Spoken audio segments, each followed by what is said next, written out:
محروم لوگوں کی مدد جو ہوتی ہے وہ ایصال ثواب سے ہوتی ہے.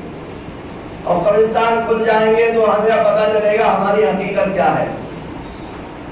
دنیا میں آپ کتنے ہی محل بنا دیں, کتنے ہی فلیٹ خرید لیں, اپنے بچوں کے نام کر جائیں, اپنے نام کر جائیں, مگر مرنے کے بعد جو پلاٹ ملنا ہے اس کی لمبائی چوڑائی آپ کو تو بتائیے. ہر بندہ, ہر مسلمان کبھی نہ کبھی قبرستان پہنچتا ہے. تو وہاں ہمیں اپنی حقیقت پتہ چلتی ہے کہ ہماری اوقات کیا ہے, ہماری حقیقت کیا ہے, اور ہم کون سے محل میں آنے والے ہیں.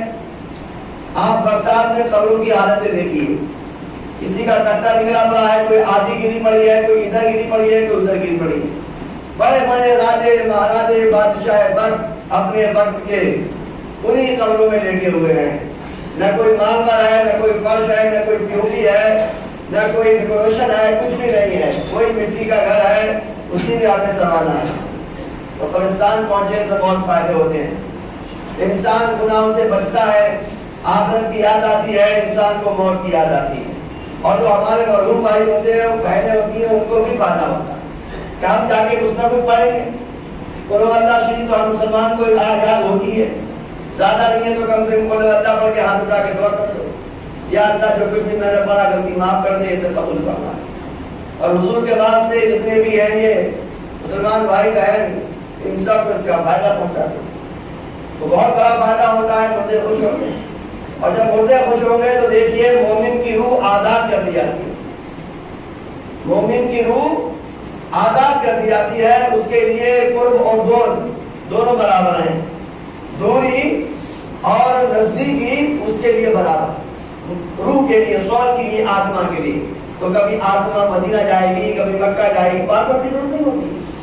روح کے لیے پاسپورٹ, ویزا, ٹکٹ, ایئرپورٹ کی ضرورت نہیں ہوتی ہے. اللہ نے اسے آزاد کیا, جہاں بھی آئے آپ اس کو فائدہ پہنچائیں گے. ہو سکتا ہے وہ آپ کا کہیں بڑی بارگاہ میں سلام پیش کر دیں, آپ کی سفارش کر دیں, کام ہو جائے گا آپ کا ہمارا.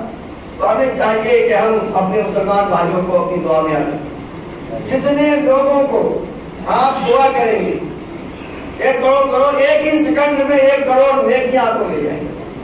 اپن نیکیاں نہیں سمجھتا کہ امام صاحب یہ نیکیاں کیا کرتے ہیں. میرے بھائی یہ کرنسی ہے, یہ کرنسی ہے, آخرت کی کرنسی, ایسی کرنسی ہے جو زمین کے اوپر بھی ویلڈ ہے, زمین کے اندر بھی ویلڈ ہے.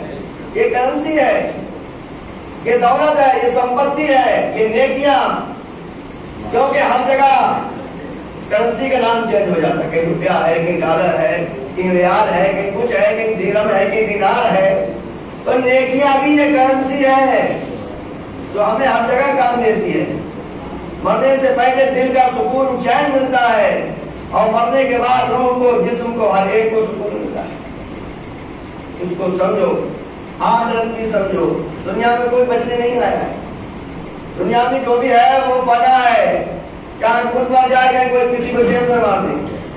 سمجھے نہیں سمجھے؟ مرنا سب کو ہے, جانا سب کو ہے. تو آپ اس بات کو یاد رکھیے, آخرت کی تیاری کی. اور میرے دوستوں, اپنے اپنے نامہ اعمال ہیں, ہر ایک کے نامہ اعمال ہیں. کوئی کسی کو مت دیکھو کون کیا کر رہا ہے, کرنے لگا لو, کرنے لگا پڑا پیچھے کون کر رہا ہے. اپنے اوپر کیمرہ لگاؤ, اپنے اوپر جھانکو, اپنے اندر جھانکو, اپنے اندر. اپنے پیچھے پڑ جاؤ, اسی میں فائدہ. دوسرے کے پیچھے میں پڑنے میں نقصان. ایک تو اپنی تیاری نہیں ہو پائے گی اور نقصان بھی ہو جائے گا. اپنی تیاری کرو, اپنے اندر کیا عیب ہے, کیا نقص ہے, کیا فالٹ ہے, ان کو ختم کرو. کیا داغ ہے, اپنے داغ خود ختم کرو. دوسروں کے داغوں کی تلاش مت کرو, یہ ایسا, یہ ایسا, اللہ ایسا. اپنے آپ کو دیکھو, کیونکہ ہر بندے کو اپنا اپنا حساب دینا ہے. ہر بندے کو جب اپنا اپنا حساب دینا ہے تو اپنی اپنی تیاری کرو. اپنا اپنا امتحان ہے, اپنی پریکشا ہے. تو سب ہر ایک اپنی اپنی پریکشا کی, اپنے امتحان کی, اپنے تیاری کرتا ہے. اسی میں فائدہ ہے اور یہی عقل مندی ہے. یہ دوستو, بہت بہت جمعہ آپ لوگوں کو مبارک ہو. لہٰذا آپ لوگوں نے زکات, خیرات, فطرہ بھی نکالا ہوگا. نہیں نکالے ہو تو نکالو, کیونکہ اب ٹائم بہت قریب ہے. آج کیا ہے, کون سا روزہ یاد ہے, کام کا روزہ ہے. رمضان مبارک کی آج 18 تاریخ ہے. بہت تیزی کے ساتھ رمضان مبارک بالکل دی اینڈ ہونے والے ہیں. لہٰذا جو بھی ابھی رہ گئے ہیں صدقے سے، زکات سے، خیرات سے وہ نکالو۔ اور ایک بات میں آپ کو بتا دوں، جو آن لائن کر رہے ہیں زکات، یا تو آپ نقد پیسہ دو، اور اگر آن لائن کرو تو بتاؤ اس کی رسید کرواؤ۔ کیوں؟ اس لیے کہ زکات اور فطرے کا پیسہ ڈائریکٹ آپ کسی کو دے نہیں رہے، ہم کو دے رہے ہو، شریف صاحب کو یا کئی کمیٹی والوں کو، یہ اپنے اوپر خرچ نہیں کریں گے۔ تو پتہ ہونا چاہیے زکات کی رقم کتنی ہے، کیونکہ اس کو الگ کر کے پھر ایک کام اس میں اور کیا جاتا ہے۔ ڈائریکٹ زکات کو فقیر ہی کو دی جا سکتی ہے، فقیر مت سمجھا جو مسجد کے باہر بیٹھ جاتے، مطلب غریب پریشان حال مسلمان جس کے پاس 40,000 روپیہ نہ ہو، 40,000 کا مالک نہ ہو۔ اور زکات میں مالک بنانا بھی شرط ہے، ہاتھ میں دینا بھی شرط ہے۔ تو آپ آن لائن کریں گے تو اس میں نارملی پیسے جا رہے ہیں کھاتے میں، اور آپ کے چلے گئے تو پھر پتہ کیسے چلے گا کہ کتنے زکات کے ہیں، کتنے نارمل والا فنڈ ہے، ایسے الگ ہوگا وہ۔ تو لہٰذا میرا مشورہ آپ کو یہی ہے، اگر آپ آن لائن دے رہے ہیں تو اس کی رسید بھی لیں، تاکہ پتہ ہونا چاہیے اتنا پیسہ زکات و فطرے کا ہے، تاکہ اس کو الگ نکال کے ہیرائے شرعی کیا جا سکے، تاکہ آپ کی زکات و فطرہ صحیح طریقے سے خرچ ہو سکے۔ ہم جانکار ہیں، ہمیں بتانا آپ کو فرض ہے، تاکہ کسی کی زکات و فطرہ خراب نہ ہو جائے۔ تو آپ رسید ضرور بنوا دیں یا لکھوا دیں کہ ہاں اتنا پیسہ یہ زکات کا آیا فلاں نام سے، تاکہ وہ پیسہ الگ کر کے جو ایک پروسیس ہوتا ہے اس سے گزار کر آپ کی زکات اور آپ کا فطرہ صحیح طریقے سے خرچ کیا جا سکے۔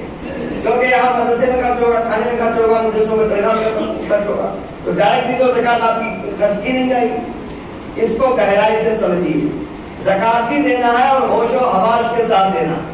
کہاں جا رہی ہے، کس کو جا رہی ہے، کیسے جا رہی ہے، یہ ہم سب لوگوں کی ذمہ داری ہے۔ اس لیے تو پیارے آقا نے فرمایا علم دین سیکھنا فرض ہے ہر مسلمان پر، ہر مسلمان پر علم دین سیکھنا فرض ہے، اتنا علم دین کہ وہ اپنی ضرورت کے مسائل پورے کر سکے، جو زندگی میں اسے ضرورت پیش آ رہی ہے وہ اس کو صحیح طریقے سے ادا کر سکے۔ یہ نہیں وہ چلے گیا تو ہمیں پتہ نہیں تھا، ہم تو دے گئے تھے، ہم نے تو رسید کروا دی، آن لائن کر دیا، ہمیں کیا پتا تھا، یہ نہیں چلے گا۔ جیسے آج کہیں پر کوئی بندہ حکومت ہند کے قانون کے خلاف کوئی کام کرے، جب پولیس پر بنے ہم کو پتہ ہی نہیں، پڑھے لکھے نہیں، تم ہمارا بیٹ آف کیس تو تمہیں جانکاری کیوں کیسے کرے، تمہیں نیم کیوں نہیں سیکھا، تو یہ چل جائے گا۔ کوئی چوری کر کے پہنچے تھانے پہ، ہمیں پتہ ہی نہیں ہوتا چوری کرنا بھی کوئی جرم ہوتا، اچھا تو پتہ ہی نہیں تھا چوری کرنا جرم ہوتا، تم پڑھے لکھے نہیں اور تمہیں پڑھاتے دکھاتے ہیں ابھی ہاتھ دکھا۔ تو ہمیں پڑھا لکھنا ہونا بہت ضروری ہے کار کے لیے، ہر تاکہ دین کا مسئلہ ہم اپنی زندگی کو دین کے حساب سے گزار سکیں۔ اللہ کی بارگاہ